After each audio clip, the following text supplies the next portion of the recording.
But deception has another program. It has another program. Because within this order, and you'll hear a lot of political theories about, and I'm not here tonight to give you conspiracy theories of the Illuminati and all the different groups that are out to destroy the world. No doubt there may be some groups like this. There may be some Masonic orders and secret groups that are plotting, and they caused the French Revolution and World War I and World War II. And they have some aliens hidden in New Mexico under the ground. And there's a lot of things that could be happening. I don't want to deal with that right now because it might confuse us and frighten us more than help us. But the reality of the situation that we have to look at is that within that new world order, within this image which is being given, Islam, healthy Islam, is being demonized. Healthy Islam is being demonized.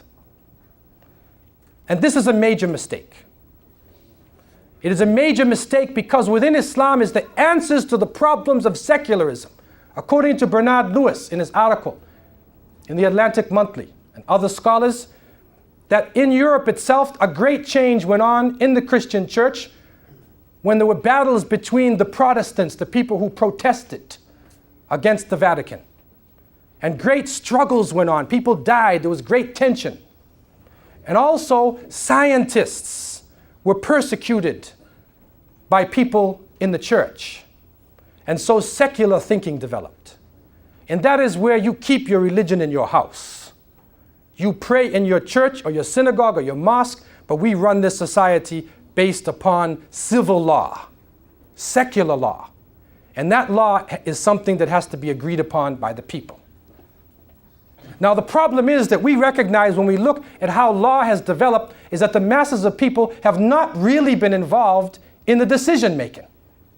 That only a few have been involved, and that we have been fed propaganda.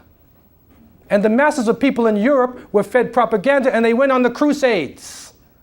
They went into the Muslim world thinking they were rescuing the true cross of Christ, but Christians were already there in the Middle East. Many of the Arabs living in Palestine were Christians. But they went there and slaughtered the people and died. They were deceived. It is deception. Later on, other propaganda is being used. When the conquistadores, Columbus, da Gama, Balboa went out, they denied the civilizations of the Aboriginal people, all of the countries they came to. Coming to America and say, I discovered you. When the people lived here for 10,000 years. The people have civilization, have language, have everything. And they probably saved your life and gave you something to drink and some oranges for your scurvy. And then you say, I discovered you, and you give them the disease that you brought on the boat. But the worst thing is to say you discovered the place. That you will deny the civilization of the people living in that area.